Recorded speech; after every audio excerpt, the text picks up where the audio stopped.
We've got a great speaker for us tonight. We've got joined by Don Field, G3XTT. Some of you may know Don as the editor for Practical Wireless. As well as that, Don's a pretty experienced amateur, been in the hobby 50 or so years now. So John's going to tell us all about his exploits, what he's been up to over that time, as well as his job in Practical Wireless. So I'm sure it'll be a great talk and fun and informative as well. So if you've got any questions, please put something, as usual, put something in the chat window, and we'll let you in, and we can ask you a question when we can perhaps get to the end or when is an appropriate time. So I'm going to hand over to Don, and Don, I'm going to pass it to you. So 1 second while I just put the video onto you. There we go. Over to you, Don. Terrific. Yes. Well, let's get rid of me and start the slideshow at least. Yes. Thank you for inviting me. 50 plus years in amateur radio. I got my license in '68, so I suppose that means 52 years, and a couple of years as a listener before that.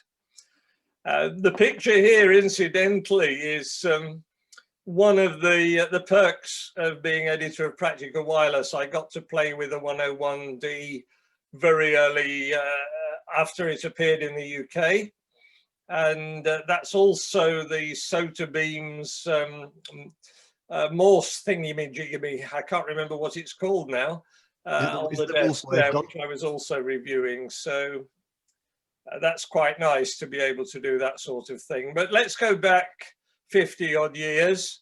And some of you, if you're old enough, will remember this, Radio Caroline.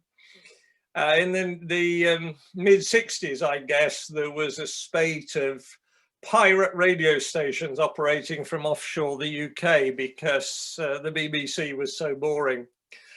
And I got to listening to some of these. And in the course of that, I ran across radio amateurs on AM on 160 and 80 meters and decided that that was quite fun as well. And I would be interested in getting involved with that. I joined the International Shortwave League, and I actually wrote for their magazine for a while. This is while I was still at school, wrote about broadcast DXing. And I joined, well, my friend and I created a school radio club. We acquired a Philips PCR3 receiver. That's the one at the top there. And I also had access to an AR88 and an R1155 through the school cadet force. That's the AR88, of course, at the bottom.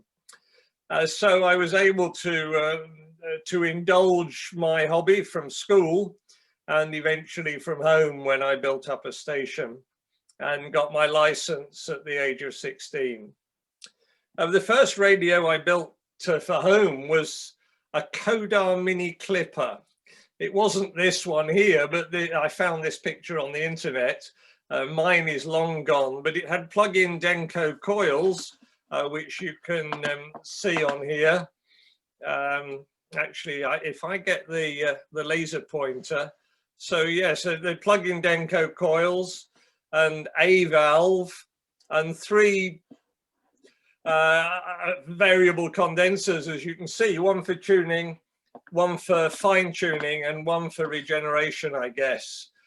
So that was my first attempt at building a radio.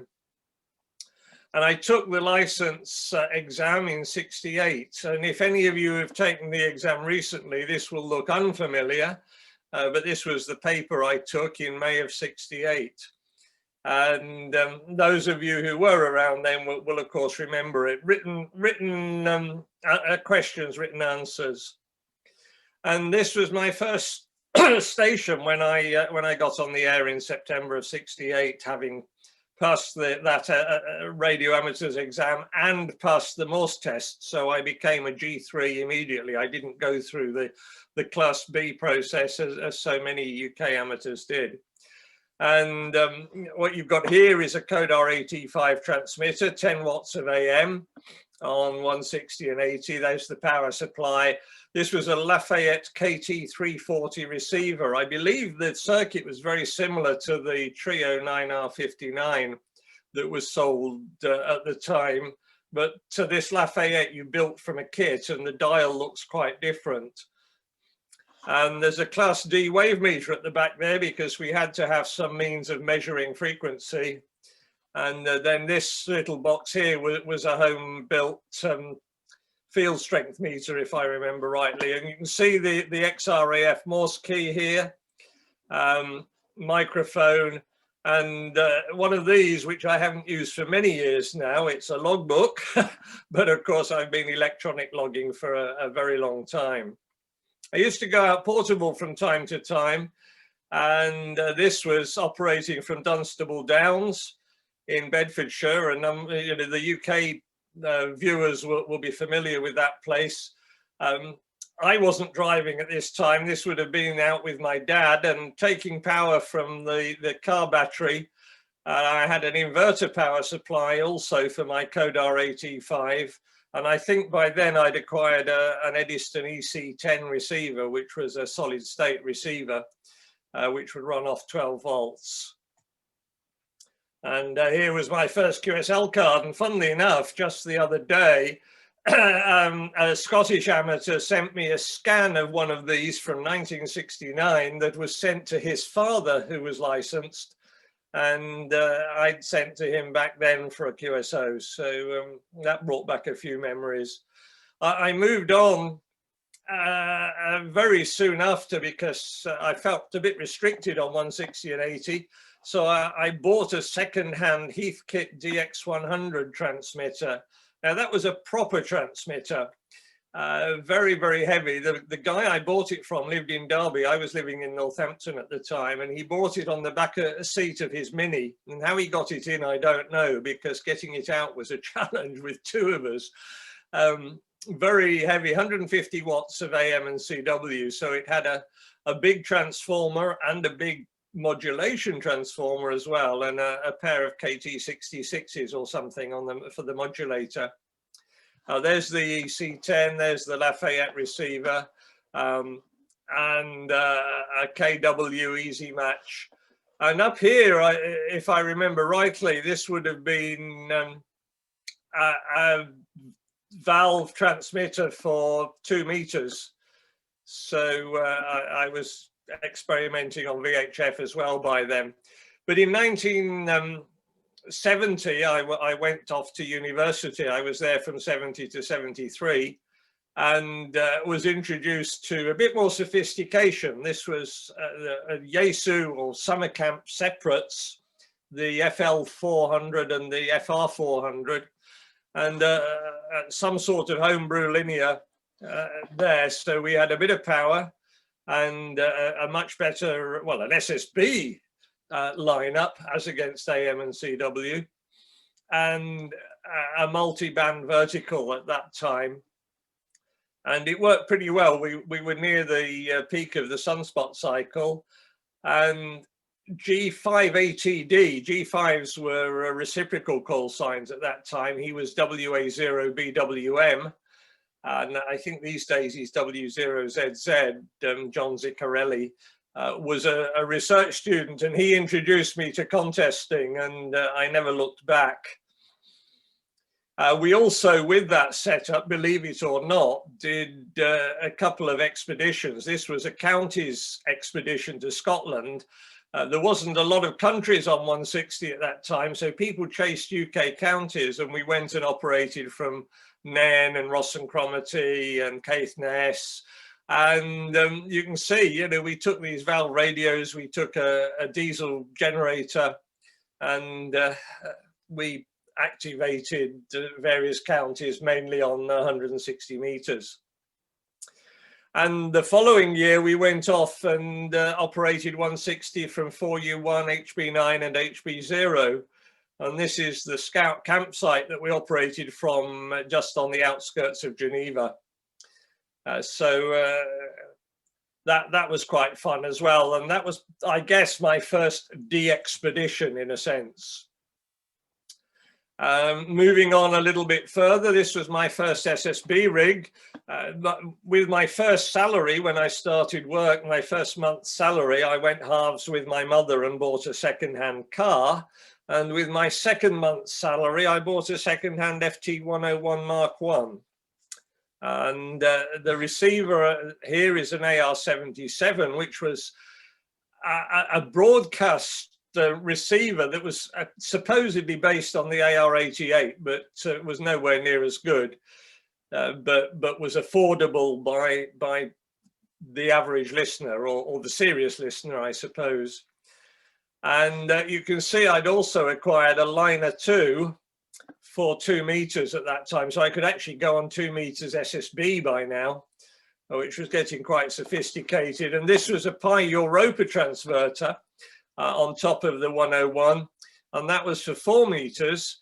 And the 101 had a socket on the back that you could take off the HV, the high voltage supply, to run an external valve transverter. And the Europa transverters, there was a range of them for 2 meters and 4 meters and so on, were designed to take advantage of that.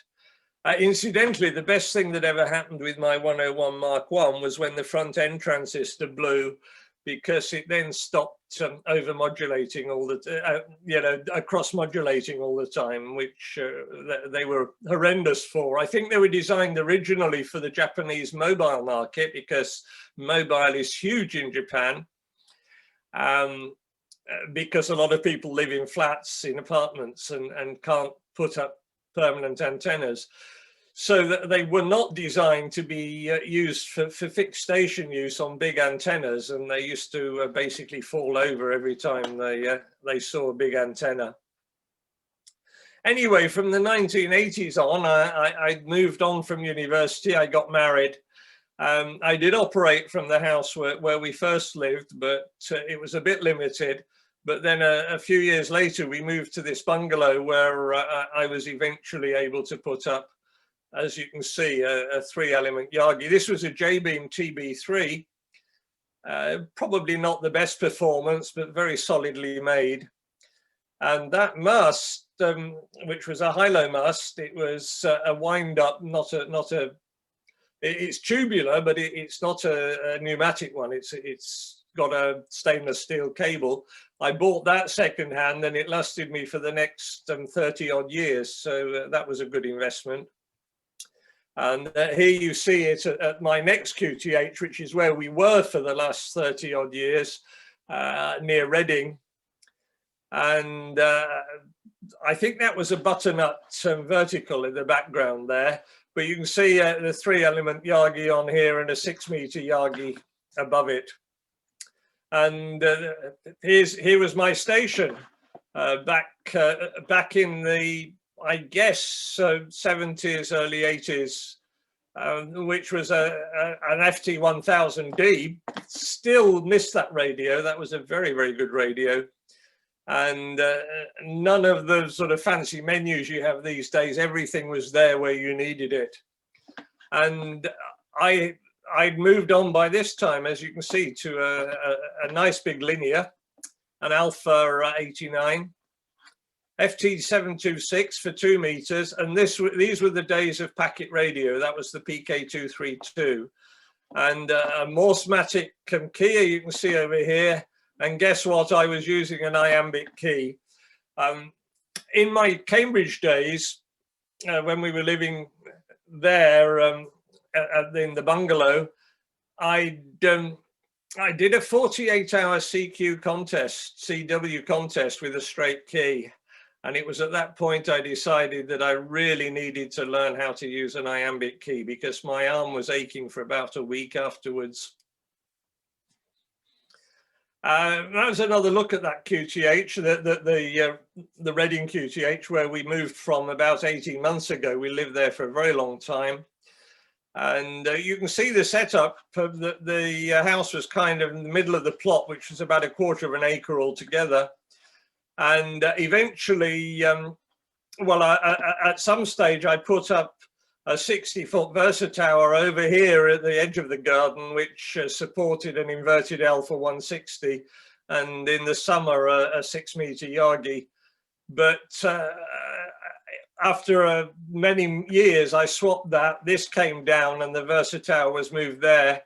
and I was able to put some heavier Yagis on. And I had a Tenordyne T10 at one stage, and then later a 3-element step IR, which was probably the best HF Yagi I've ever used. It optimizes for whichever part of the band you're in, and I felt that was really beneficial. But let's talk about contesting. I said earlier that that's always been one of my interests. And here I am on Jersey, operating in one of the CQ Worldwide CW contests. You can see there's my linear, there's the 1000D, computer for logging, of course. And this would have been probably 97 or so. Now, one of the nice things about there is antenna, a Yagi on a small tower that was on top of the station building, but the LF antennas there were on this this small tower at about the 250-foot mark. This there was a pulley that had been put on there. The station engineer, I should say, was GJ3YHU, and he got the riggers to put a pulley at the 250-foot point on here and a halyard, and we could pull up 160 and 80-meter dipoles on that. And the site was on a cliff top 400 feet above the sea. So that was one fabulous location. The downside is, on one occasion at least, I caused TVI to every TV in 2DXCC countries, because I got into the TV transmitter here, and it was also repeated across the water in Guernsey. So I QRM'd every TV on Jersey and Guernsey, which Dennis wasn't too pleased about, but we got it sorted pretty quick. And this is contesting the hard way. This was at G0KPW in the old days, the station that is now M6T. And you can see it was pretty basic. It was in a barn. There was stuff being stored there. And I used to end up on 160 meters. This was a multi operating. You can see the TL922 amplifier there, and I'm not sure what the radio is, probably an IC735, but it was freezing cold. And if you did a long night on 160, a long slow night on 160, you knew it afterwards. But this was why we did it there, because on the farm we could put up field day style, some serious antennas. As you can see, towers for, normally two towers for each of the high bands. So we had a RON antenna, for example, pointing to the States, and yet we could, on the second receiver on the 1000s or whatever we had on the main stations, turn another antenna to Africa or Asia for the multiplier, work the multiplier and go back to our RON. But there was a lot of work in putting all this up before the contest and taking it all down afterwards, as you can imagine. And I got a little bit fed up with autumn contesting from the UK. It was a bit cold generally, and a bit windy and a bit wet in October and November. So when I was invited to join the Voodoo guys in '99 from Ghana, I jumped at the opportunity and went off and joined the 9G5AA team. And we operated that year from Oyster Bay Hotel up on Cape Coast and had a lot of fun. And one of the nice things about hotels in Africa is they don't seem to mind you putting up antennas. You can see some of our antennas on the roof of some of the buildings. Here's a big vertical in the grounds of the hotel. And you can see we had a TV crew came along and did a feature on us, because this was quite something locally. We also did 2 or 3 radio interviews. Roger G3XTT, who's there, he and I did one of them. And at the end they said, thank you very much. And how much of your equipment are you going to leave for us at the end of your trip? I had to think fairly quickly and said, oh, it wouldn't work. Single sideband is what we use, and it's no good to you at all. So I did various trips with the Voodoos. I'll probably mention 1 or 2 more, But I also did some other operations. I was invited by Trey N5KO to join him and others from HC8N. It's a station that is no longer in existence, but really commanded the CQ Worldwide contest for a number of years. Fabulous station, 432-foot towers, one for 10, one for 20, one for 40, one for 8, one for 15, and a wire Yagi strung between two of them for 80, and a big sloper for 160, all on top of the mountain, the volcano on San Cristobal Island. And I had a lot of fun operating from there. But it wasn't the same as the Voodoo trips, in the sense that I arrived there and the station was all built and they said, go on the air and get used to it. And, you know, with the Voodoos, we had to go out, take our equipment out of storage, probably take it to another country, overland in a minibus, set everything up. And to me, actually, that's sort of half the fun of it. And here's an example. We'd moved on from Ghana and we'd gone to Burkina Faso, and you can see the minibus we took with all the antennas on the roof, and the radios would have been stacked up in the back and the team in the front there. Here's the Hotel Splendide in Ouagadougou. And again, they welcomed us. They put a big sign up on the in the entrance saying "Bienvenue les Voodoo," and they kept a record of our score as the contest went on. And the big challenge there, actually, you can see the 40-meter Yagi on the roof there, and there's one of the other HF Yagis. But the big problem was every time the lift operated, we were very close to the mechanism up on the roof there, and it did cause some QRM.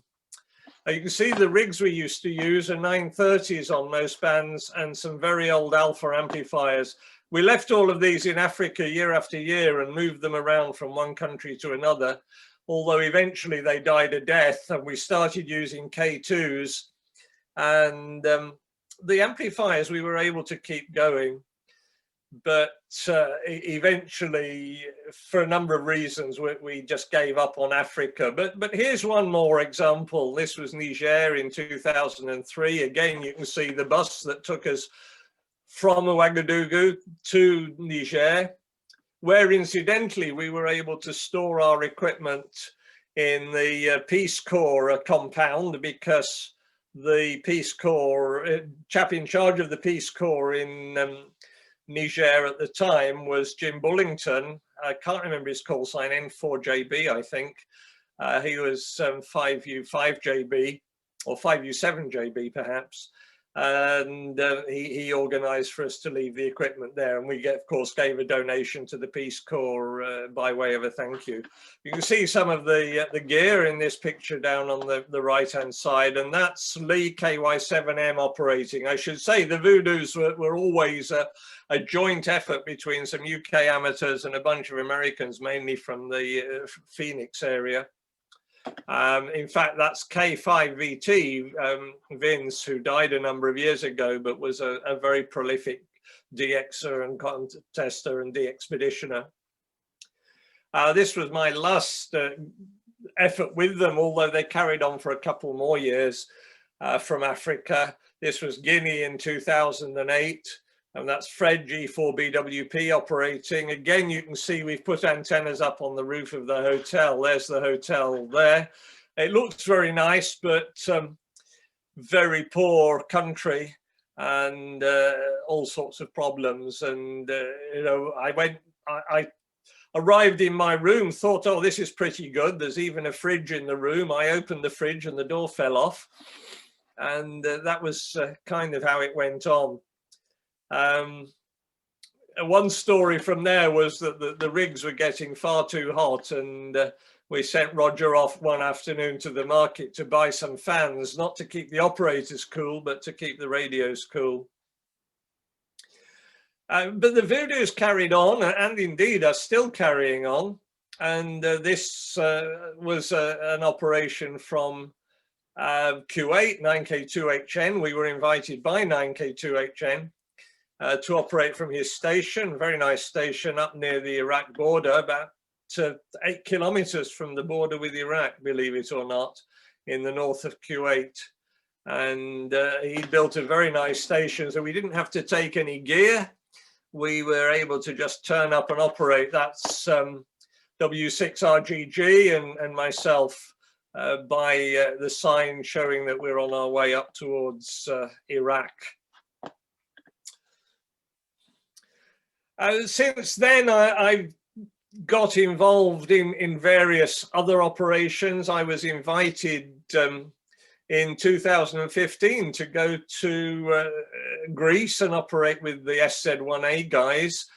This is an interesting one. That they built a pretty good station, and they wanted to bring along some overseas operators to encourage their local operators, to support their local operators, to give them a bit of a boost in the contest. And I had a lot of fun because Greeks know how to enjoy themselves. And as you can see from the picture at the bottom here, they know how to eat as well. So that was great fun. This was rather different. Lithuania for the WPX SSB contest in 2016. They were asking for operators. I wondered why, because Lithuania's got plenty of very good operators. But it turns out that in 2016, the WPX sideband contest coincided with the Easter weekend. And Easter weekend is a big thing in Lithuania. People are expected to be with their families. And most of the regular operators were not allowed out, so to speak. But Rowley LY4A has built a brilliant station there. Very big station, big towers, ex-Russian military towers, and some big Yagis, a big 5-element Yagi on 40, a 2-element on 80, and so on. And very good multi-operator setup. The linears, though, leave a little bit to be desired. You can see the inside of one here. To change bands, you have to change the PA coil, and you can imagine there's a few thousand volts in there. So we all left it to Rowley to change bands when we needed to, because nobody else dared to go anywhere near these things. 2017, I've known Steve, G4JVG, now PJ4DX, for many, many, many, many years, since we lived together, just a few miles from each other in the UK. I never got to visit him while he was in 9M6. But he'd been keen for me to join him in Bonaire, and I went out for the CQ Worldwide phone contest in 2017 and had a ball. We had a lot of fun with that one, doing a multi-single effort with an American amateur who also joined us for that. Steve's QTH is the left-hand side of this twin. These are like two semi-detached houses which share a garden. They belong to the guy who lives next door and are rented out. Well, Steve and Ava have had a long-term rental of one half, and the other half is rented to divers, but also to radio amateurs, and Steve lets them use his antennas. And there's a steady stream of people who go out to PJ4 and operate from there. But a month later, I was in Thailand for the CQ Worldwide CW contest. I'll explain how I came to be there a little bit later. But this was a station built by Stig LA7JO, who's married to a Thai lady and spends a lot of his time out in Thailand, and has built a very nice station, including a quad for 40 meters and some big antennas for the higher bands. But nevertheless, it's pretty difficult to make a big score from Thailand in the contest. Everywhere's a long way away, other than Japan, and they're only 1 point each. So you're up against it, but I find it interesting to experience propagation from different parts of the world. And incidentally, one of the operators there was Fred K3ZO down here, and we were celebrating his 80th birthday. HS0ZAR is Fred's Thai call sign. He was married for years to a Thai lady who unfortunately died a few years ago. And in 2018, I really lived it up, actually, because I was invited to join a team that had been put together by VU2PTT to operate from Oman, A44A. Now, the Oman Amateur Radio Society was sponsored by the Emir, who died, was it last year? But he paid for the building, he paid for stuff there, and paid for all the gear. So you had a very nice station, all TS990s, and I can't remember what linears they were, but anyway, I mean, they were all high powered and all set up for multi-multi, and very, very good. And you can see at the bottom here that they gave us each a very nice presentation of a glass trophy for going. And this was the brigadier who was both the president of the society and head of the national, or what, I can't remember, it was part of the military anyway, but he reported directly to the Emir. So they really treated us very, very well there. 2019 was the last time I was out for a CQ Worldwide, because last year, of course, we all had to stay at home. But that took me to the Gambia, and I was there with Alan G3XAQ. But what we each did was to do a single band each, and Alan did 20 meters single band, and I did 40 meters single band. And you can see me here using K3, KPA 500, and that's actually a Bengali Traveler key that you can see there. And that was my setup. Gambia is actually one of the best places I've ever operated from, because you're right on the west coast of Africa. You've got a great takeoff to the States and to South America. Not a bad takeoff back to Europe. And it's just a fabulous place to operate from. And when we haven't got a lot of sunspots, there's a real benefit in being that much further south. And of course, the weather's pretty good too. So let's just talk a little bit about some of my expeditions. They vary. This was an IOTA expedition to Blancathra in the Lake District. So, you know, I do those. This was to the, St Kilda off Scotland. And this was some years ago now. But here we are camping on the National Trust campsite on St Kilda and activating that for IOTA. Here I was, in fact, on the top of St Kilda. Apart from our main station, St Kilda is on the intersection of 4 WAB squares, and the WAB has insisted we go out and operate from each of the squares on the island. So that's Martin G3ZAY there and myself taking the radio out to activate one of the other squares. Here's Nigel G3TXF. He and I went to Market Reef, OJ0, a few years ago for the IOTA contest. And that was quite an experience and a lot of fun. It's quite an interesting place to be. Half the rock is in Sweden and half of it is Finnish. And I'm sure our antennas, some of them were actually in Sweden, but the station is in the building, which is on the Finnish side. So your activities count as OJ0. Here's a holiday expedition, something completely different. This was in Iceland with my children. And I thought, if I'm going to Iceland, I at least want to do a bit of radio from there. And from our hire car, and we were camping, I put up a fishing pole vertical, took some power off the car battery, and used an IC735.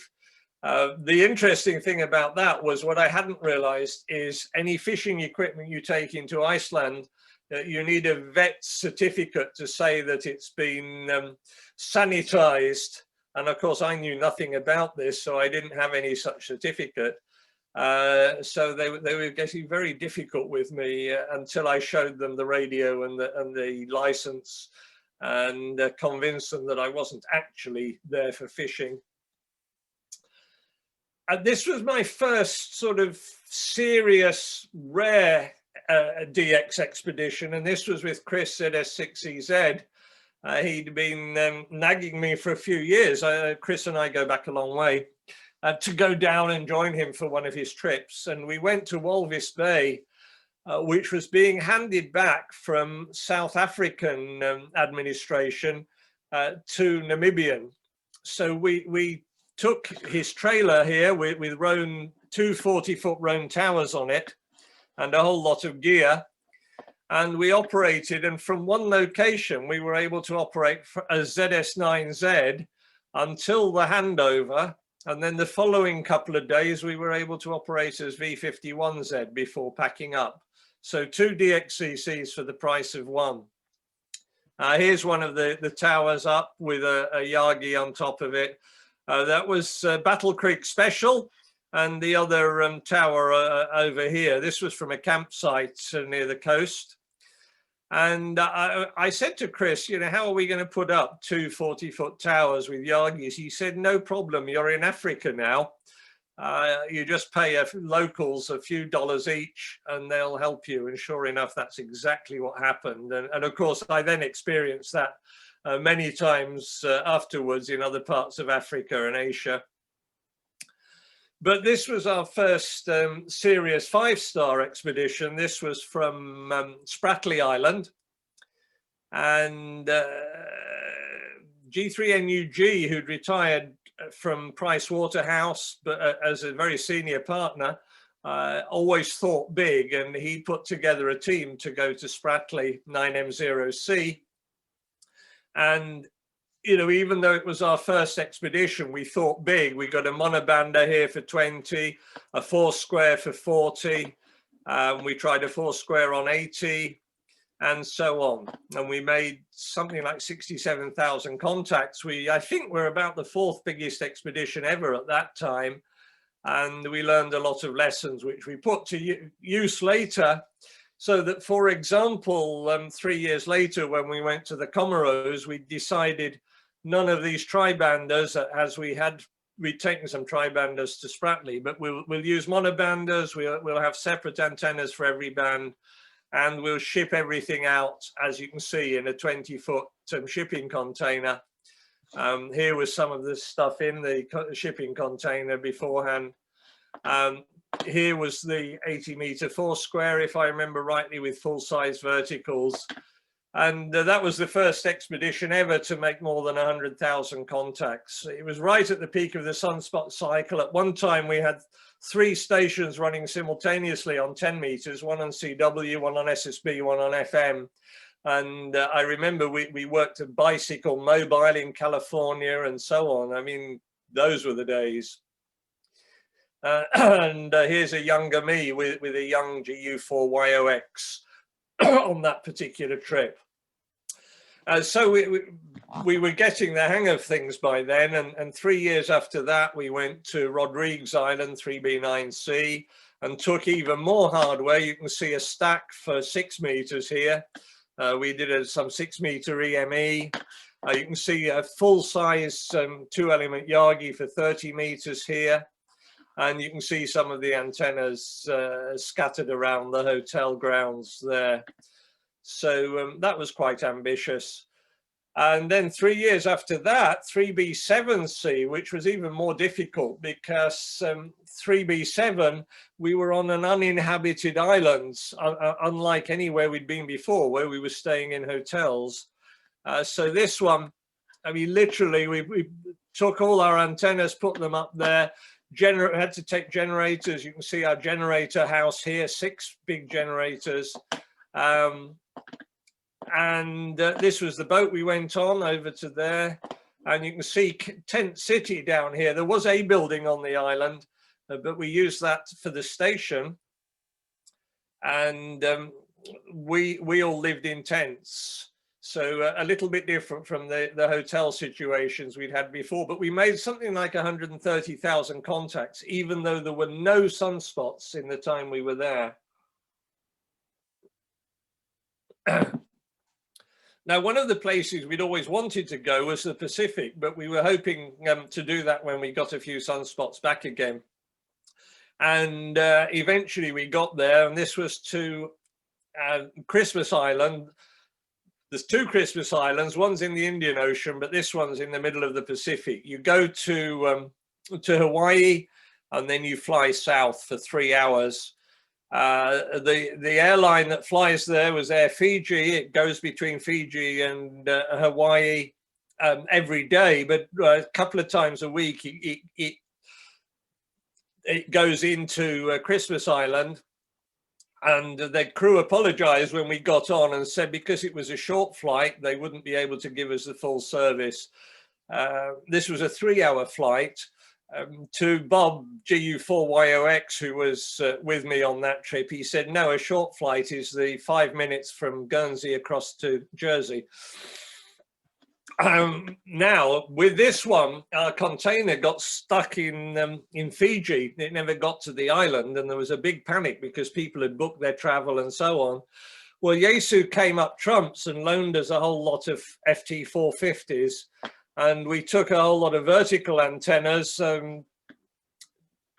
fiberglass poles. You know, these are just fishing pole type verticals, spider poles. And nevertheless, we were the first expedition to make over 200,000 contacts. And that still is the record. It's the only expedition ever to have done that. We got charged quite a lot for excess baggage, but not as much as it costs to move a shipping container. And we realized that times had changed. Radios had got smaller and lighter. Fiberglass poles had come in, nice big ones that you could put some big verticals on. Not just little fishing poles, and even coax had got lighter with air cell coax and so on. So it is doable these days to put on a big expedition without having to send a shipping container ahead of you. And as a result of that, and because that big 5-star effort had pretty much run its course, a small group of us decided in 2014 that we would go to the Australs and take advantage of the good propagation that there was at that time. There were 6 of us, so we called ourselves the 6 Gs, hence the call sign TX6G. That's Don G3BJ operating, all with K3s, KPA 500s. And you can see we had on the beach 2-element vertical delta loop, vertical dipole arrays, I should say. So you've got a dipole at the front and a reflector at the back on these. And they were on the beach pointing north. There was a mountain behind us, so there was no point in trying to work the other way anyway. And at high tide, the bottom of these poles was surrounded by the sea, and those antennas just worked gangbusters. I was asked at one convention, well, how does the gain compare with a Yagi?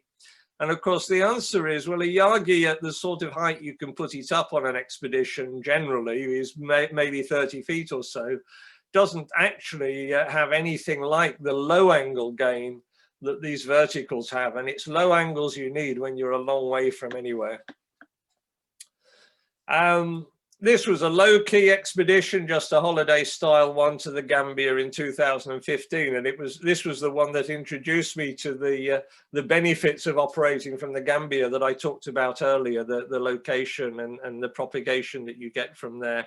We took a spider beam and again Elicraft gear and had a lot of fun. From a hotel which was mainly full of Brits and Dutch who were there for the winter, elderly Brits and Dutch. We thought they might resent us being there, but they actually found that we were the best entertainment they'd had all season and kept asking us, how have you been talking to, dear? And that sort of thing.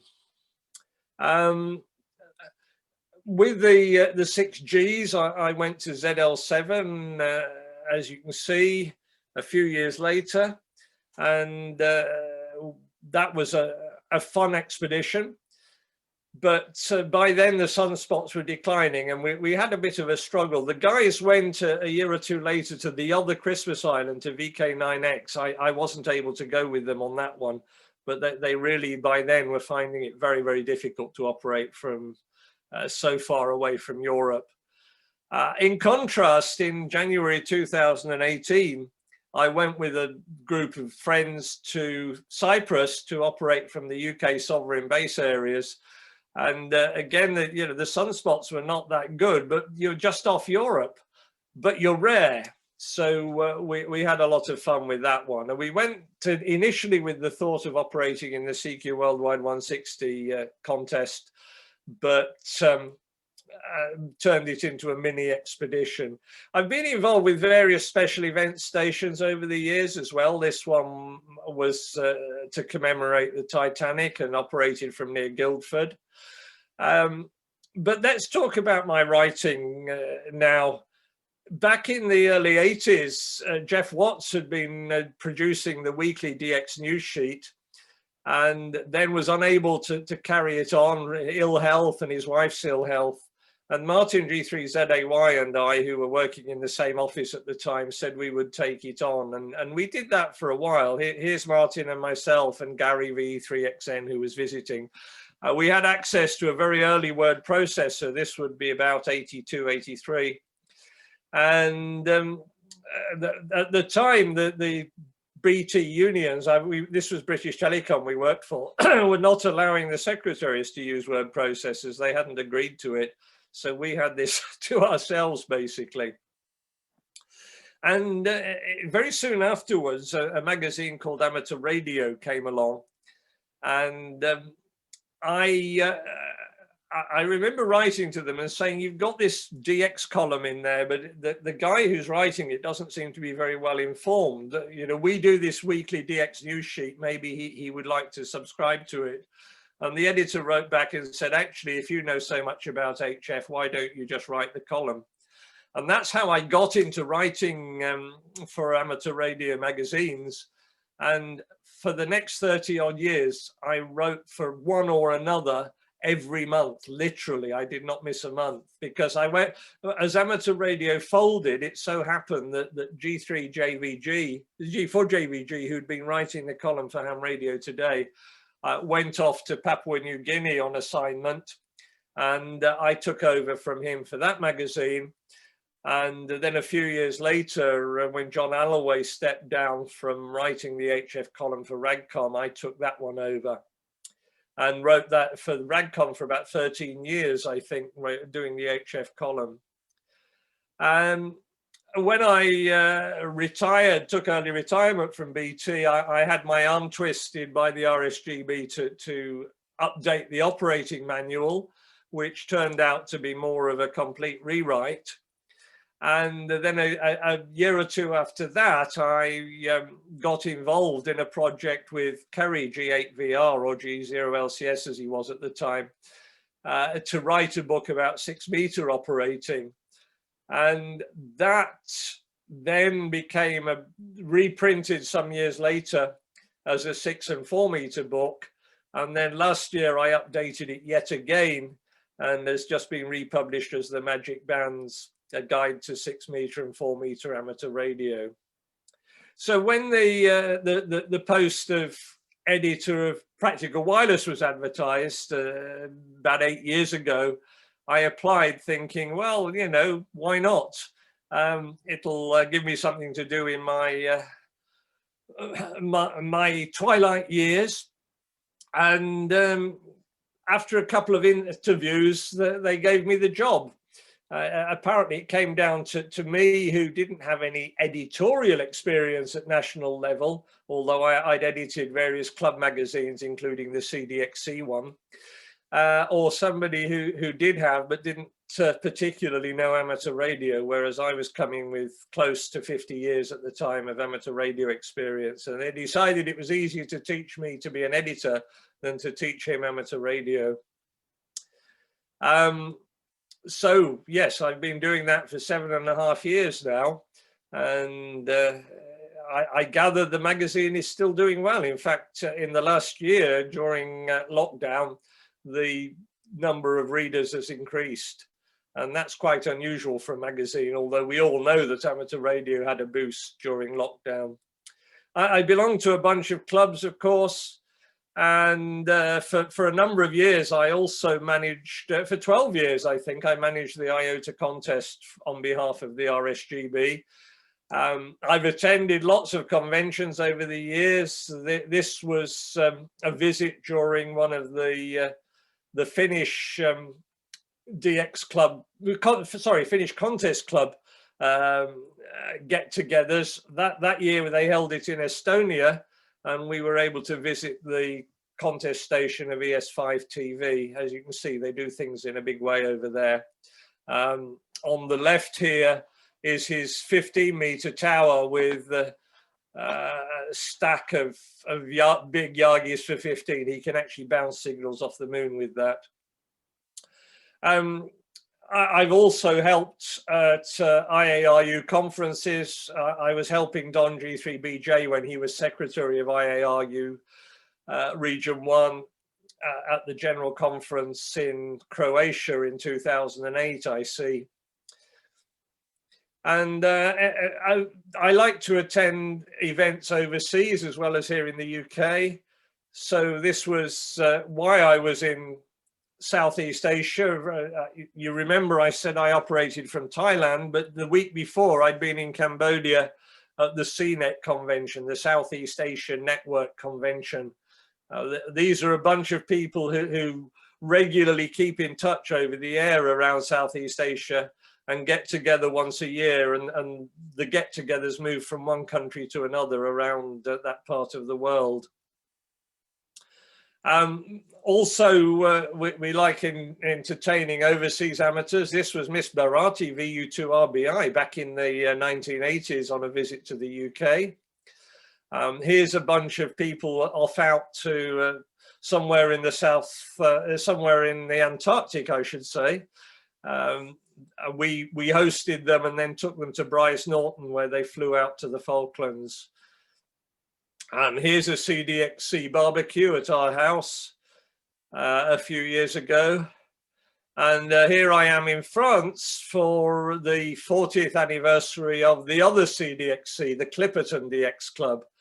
And I took a plaque out from our CDXC, the Chiltern DX Club, in commemoration. This was in Bulgaria, and I can't remember his call sign, but that LZ amateur who we visited and I operated from his station was at one time Deputy Prime Minister of Bulgaria. You get to meet some interesting people in amateur radio. This one, of course, is from Dayton. I've been a number of times, and I hope I'll get back there one of these years. And here, of course, is Friedrichshafen, and always a good event. I've operated, no, I've not operated. I've been to 3 of the World Radio Team Sport Championship events as a referee and as a judge. The first time was as a referee, and that was in Brazil. And here I am as a judge. That's RA3AUU, there's me. And if you're not familiar, they build a number of identical stations in a limited area, and teams fly in from all over the world to compete, 2-man teams, or 2-person teams, I should say. There's definitely some lady operators as well, and compete on as level a playing field as possible. And that's why they also have referees at each station to keep an eye and make sure they obey the rules. And this one was in Moscow. And I was later at one, the last one I went to was in New England. So to finish off, to bring us right up to the present, we moved house about 18 months ago, and I took down my tower and my Yagis. And now we live a house in the countryside. You can see the Mendips in the distance there. Here's our house. Here's a cottage in the garden that our daughter lives in. There's our garage, and you can see, you know, one of my verticals there. But even so, with those, and here's another one, just a 20-meter elevated quarter wave attached to the to my wife's washing line in the winter when she's not using it. But even so, you know, in January of this year, I made over 5,000 cues. So you can have a lot of fun, even if you don't have big antennas. I hope that's been entertaining and been interesting. I'm very happy to take questions on any aspect of what I've covered. I didn't talk a lot about practical wireless. You all read it, I'm sure. But anyway, you know, over to you, Chris, and you take it. Thank you, Don. That's been fantastic. I mean, really amazing places you've been to. I mean, that's I was actually making some notes. I've kind of run out of paper. I said where you've actually been. But I mean, how on earth do you find time doing all of those things to also edit practical wireless? It must be quite a challenge. I mean, not just going there, all the planning required around, you know, I mean, you don't just go and turn up somewhere. I mean, the amount of planning required to turn up and put on some of those, you know, some of those contests must have been phenomenal. Yes, it is. Practical wireless takes up about half of my time, although when you're coming up to press date, it takes up most of my time, and then I can have a week, you know, fairly quiet, and then it kind of builds up again. Rob Mannion, who was my predecessor as editor, hadn't taken a proper holiday in about 25 years, he claimed. But of course, these days, you know, as long as you've got access to internet, you can do it from anywhere. On the Australs, the only Wi-Fi that we had access to was in the local shop, which was just across the road from where we were operating from, fortunately. The router was in the shop, and they normally only had it on during the day. We paid them to leave it on 24/7, but I literally had to sit outside the shop in the pitch dark to access the UK during UK daytime. So it can be challenging at times, but, you know, I've been able to put PW to bed and still travel around. There is a comment from Bill in Pennsylvania. Bill, is Bill still there? Do you want to? It's more much of a question, more of a comment. I think you'd work one of the stations that Don has been involved with. Yeah, I just punched it quick into my log, and it was a HCAN when he said that. I'm like, I know that call. I think I worked them once or twice. Quick count was like 15 during contests. RIDI, sideband, CW, all over the place. So yep. Big station. No longer around, but yeah, was, as I said, was very, very active for a number of years. Thanks, Bill. I think we've got a question from Frank as well. Frank, are you there? Yes. Just wanted to say, and I realize this is probably embarrassing for Don, but of all the publications out there, and I subscribe to both PW and Radio User, as well as Radcom. PW is my very favorite amateur magazine. Don, you do a superb job. It's interesting. It is not a formulaic magazine, and I won't elaborate on what that is to protect the guilty, but great job, and thoroughly enjoy Practical Wireless. Thank you, Frank. I appreciate it. Great. Anybody else, before we wrap things up, got any questions or comments or anything else for Don before we finish off? Quick question, Chris. Yeah, go on, Tim. Hi, Don. I'd just like to say thank you for a fascinating talk. I loved every moment of it. It was riveting. I loved the photographs. It was a journey down memory lane for me, and I'm sure lots of other people. And we could talk for weeks about it all, really. But I had one question, and that was, how important is fundraising for your de-expeditions, and do you actually achieve anything like what you'd like to achieve? Good question. Well, for the big expeditions we did, and those 5-star ones I'm talking about, we tried to cover as much as possible the radio costs of the expedition. And by that, I mean shipping the containers and so on. The people who took part in the expeditions were expected to cover their own travel, their hotel costs and so on. And we were able to get sponsorship. It was remarkable from the various DX foundations, I mean, Martin Lynch and Nevada were very, very kind to us as well. And so on. So, and we also, in one case at least, were very keen to take a young amateur with us, and we were quite separately able to raise sponsorship to help him with the cost of his airfare and hotel, because he would not have been able to afford it. And he's gone on to great things. So, you know, we like to think that we played a part in that. We would not consider raising sponsorship for contest expeditions. You know, we do that for fun and we pay for it out of our own pockets. And similarly, these 6G expeditions that I've been involved in recent years, we don't ask for sponsorship. You know, we're all reasonably comfortably off. We've all got the kids off our hands, so we're not paying for family holidays anymore. So we can afford a little bit more on our private trips. That's great. Lovely. Well done. Hope the coffers keep going. Well, that's why I have to keep writing PW, you know, why I can't put my feet up yet. Yeah. Thank you. Thank you, Tom. Thanks, Tim. Anybody else got any questions for Don at all? Unmute. Currently muted. G3XTT. Hi, Kim. Yeah. Just a quick observation.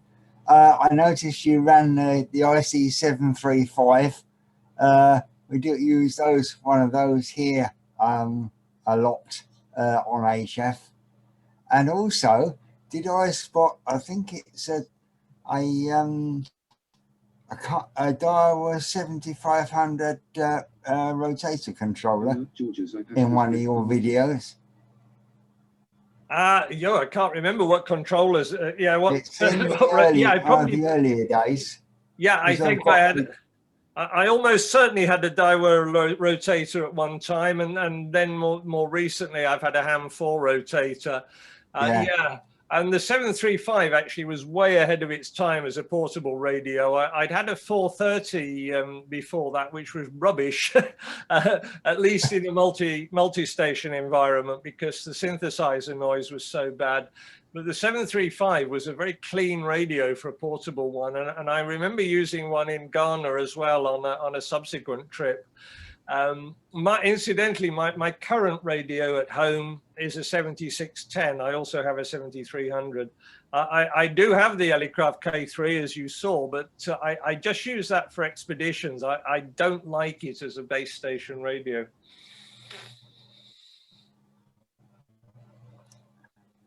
Oh, thank you very much, and very, very interesting talk. Yeah, my pleasure. Thank you, Kim. Thanks to you, Chris. Thanks, Kim. Anybody else before we say thank you to Don? Okay, well, in that case, we'll give you a virtual clap. Don, you may be able to. Hopefully, you can see everybody on the video there. So, thank you very much. That was a wonderful talk, and I think we're taking a lot from that. Very, very fun and very informative. And I think we're all quite jealous as well, to be honest with you, in terms of what you've been and what you've done. So, thank you very much. Okie doke. It's my pleasure. Thank you, and we'll wrap it up there. Thank you very much. Cheers, guys, and thank you, Don. Cheers.